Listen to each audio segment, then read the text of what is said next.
And that's it. So honestly, this is the moment of truth to see whether or not I still have the odd shifting and and slipping issues that I was before. So I've either spent lots of money for a complete dud, or I got lucky. We'll see. Ready?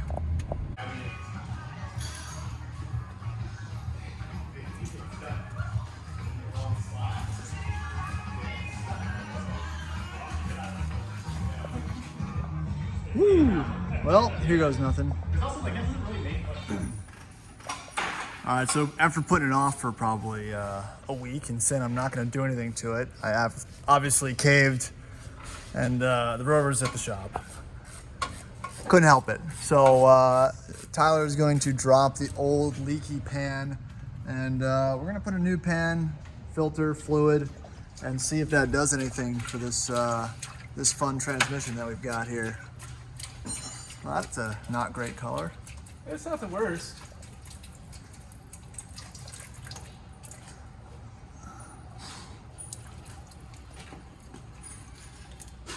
Yay. Whew. So this is better than doing an LR3, right? What's the, I keep forgetting what the LR3 setback is. Is just a cross plate or something? Yeah, so since they're body on frame and not unibody, there's a large cross member that crosses over the front of the pan. Right. And the transmission cross member is much bulkier. There's a skid plate. That's not really the issue. It's just the front and rear cross members just are right in front of the transmission. Yeah, and these are plastic-ish, fiberglass plastic, which is an odd cost-saving design. Yeah. It looks like could have a newer cat on this side too. There's a lot of new parts on this. Yeah. It's the only good thing for one owner stuff. Yeah. It's don't tell anyone I said this. It's not that bad. Okay? That's gonna be the quote for the end of the video. I'm screwed now. So we're gonna get this buttoned up, and the idea is that I drive it 600 miles down to South Carolina this weekend. If the trans decides that it wants to play ball. So we'll see how that ends up.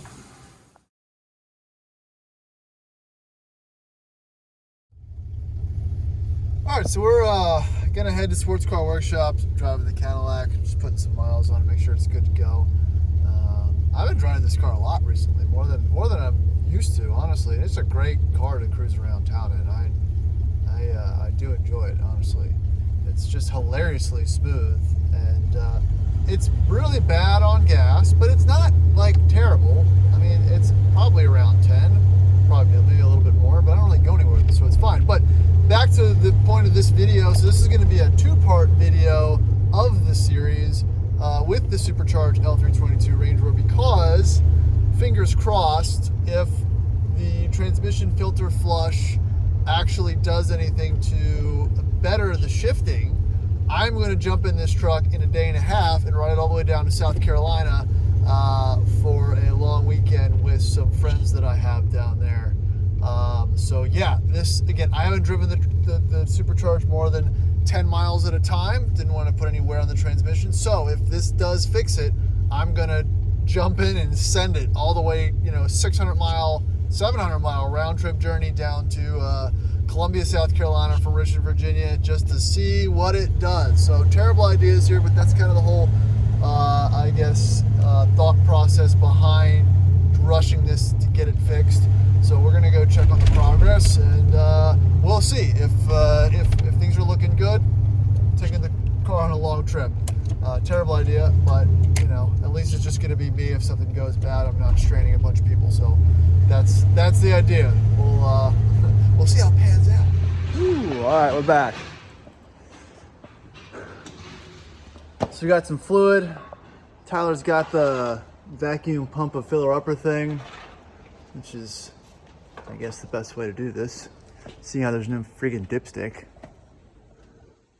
Pretty annoying. Is that clear fluid? It's semi-clear. Semi-clear? All right, well, now I know it's leaking out of the D1 that I have then.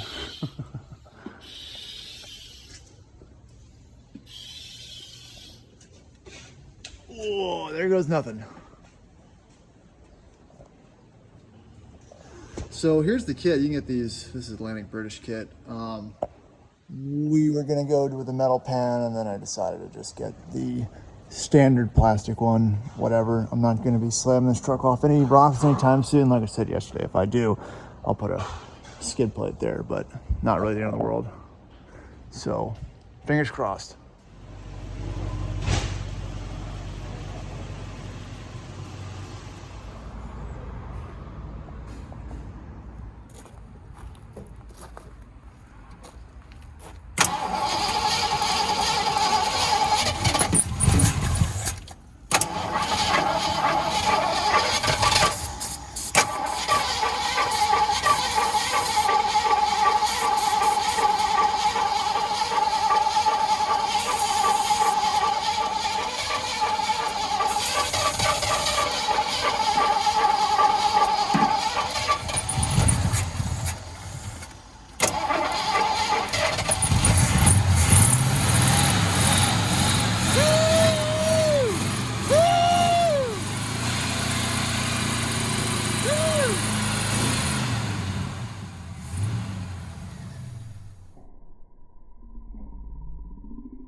Dirty.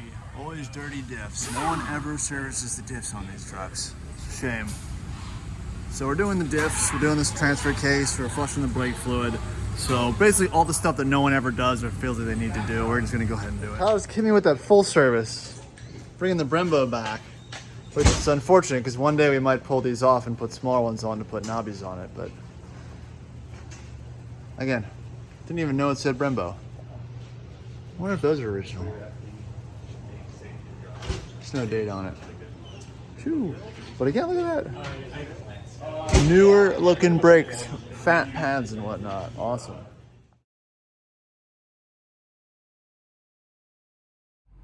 All right, kids. She's all tuned up. So Tyler moved her out to the street. We've got the coolant. Not the coolant. The transmission fluid flushed. Transmission serviced, get the new filter. It's all one unit anyway, nothing too fancy. We did the diffs and we did the brake fluid, and I've got an air filter for it, and that's it. So honestly, this is the moment of truth to see whether or not I still have the odd shifting and and slipping issues that I was before. So I've either spent lots of money for a complete dud, or I got lucky. We'll see. Ready? Woo, baby!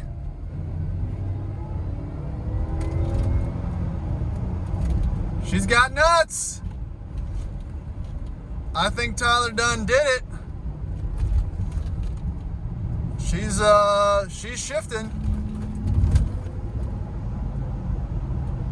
Yeah, and smooth too.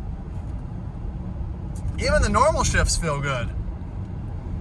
Let's get out on open water here. All right, I'll be headed to a highway in a little bit, but let's see. Downshift. No major skips either. So I'm sure things might smooth out a tiny bit more as this fluid kind of circulates through everything. But I mean, right off the bat, let's that's floored but not clicked for the downshift. Yep, that's strong. That's healthy. I think we got it licked, guys. That is awesome. So I got lucky. I think that's man, that feels good. So I needed a win. So I'm all in this truck for not that much money. Now, way less than what these things go for. I think I spent around $1,300 for the service. So that includes, you know, new filter, fluid, diffs, brake flush, the whole 9 yards. They did it all for me this morning. So, you know, I've got a working truck. I think we got this figured out. So I'm gonna go put some more test miles on it, and then Friday I'm jumping in this thing. I'm driving around 700 miles down South Carolina for the inaugural trip. I mean, I got no dash lights. I'm jinxing myself. This is a terrible idea. I've only put 50 miles in this truck, but we're road tripping it. That's going to be in the next video, and we're going to see how she does. But I'm going to go home and we're going to toss this air filter in it just to kind of complete the semi tune-up. And then we're going to top it off with gasolina, and we'll prep the truck as best we can for the trip. So getting pretty excited. That's a win here on a Wednesday. Not too bad. All right, highway test. Even better, I just called Sirius and asked for a free trial for satellite radio. So I got 3 months of Sirius for free. I got cruising at 70, 80 miles an hour with just barely any shimmies or shakes. Just a little tire vibration from one of the rear tires that might need some balancing. But other than that, I mean, it is just rock solid. Temp's good. RPMs, everything. I mean, I got a legitimate vehicle here, guys. This is all good news. So gonna fuel it up and then head back to the house to just toss that air filter in and get it set up for the trip. All right, we are fueled up. Range 429 miles. We should be able to get there in one tank. And I'm not leaving today, but took 22 gallons at $3.99 a gallon for premium at Costco in Virginia. That's not terrible. I'll take that. That's better than it was, honestly. Still better than diesel. Still haven't filled the truck up yet. So yeah, that's I mean, that seems optimistic, 429, but we'll see. These supercharged L322s on street tires, man. We'll see if we can do 20 on the motorway, but that'll be the next video. So let's get this thing back to the house. All right, so we've done a lot of things so far to prep for this road trip. We have, again, we're good on brakes, we're good on tires, we're good on oil. We've cleaned the MAF sensor, we've done seafoam, we've done the transmission flush and filter, we've done the diffs, and we've done brake fluid. So that's pretty much a good baseline for any car, let alone a Range Rover. It's a little more tedious here. So the last thing I'm going to do is the airbox. Now the annoying thing about these is it's just a Phillips head screw that holds this in, which is why I think a lot of these never get changed, because these tend to corrode and strip out, which is just super annoying. It's just a terrible design in my opinion. So we're going to slap a new one in and check to see how bad the old one and Tyler said it didn't look good. So that'll be pretty much it for the maintenance items needed for the trip. All right, here's the big reveal. Yeah, it's pretty dirty, and it was full of sand too, which was kind of disconcerting. I mean, we found sand kind of all throughout other parts of the car, so this thing was definitely driven on the beach somewhere. Yeah, I should probably suck that out. Let me do that to complete this. Man, that's a problem. All right. Sand out, new filter in.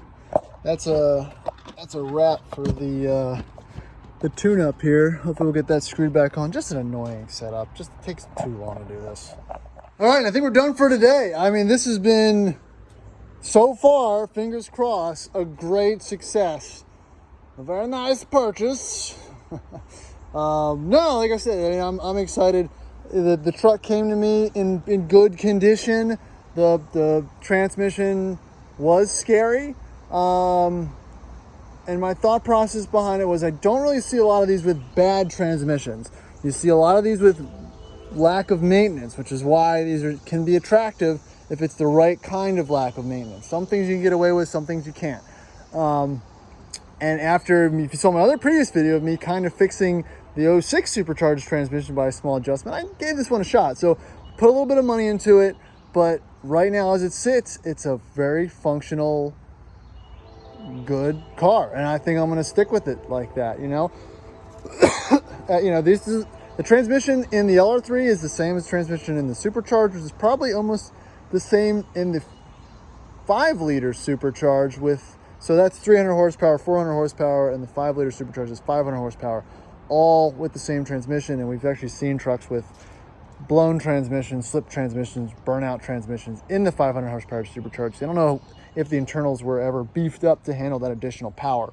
Stout ZF unit, but you never know. So that's all I got for this segment of the video. When you check in with me next, we'll be hitting the road, 700-mile road trip, inaugural journey in the Supercharged.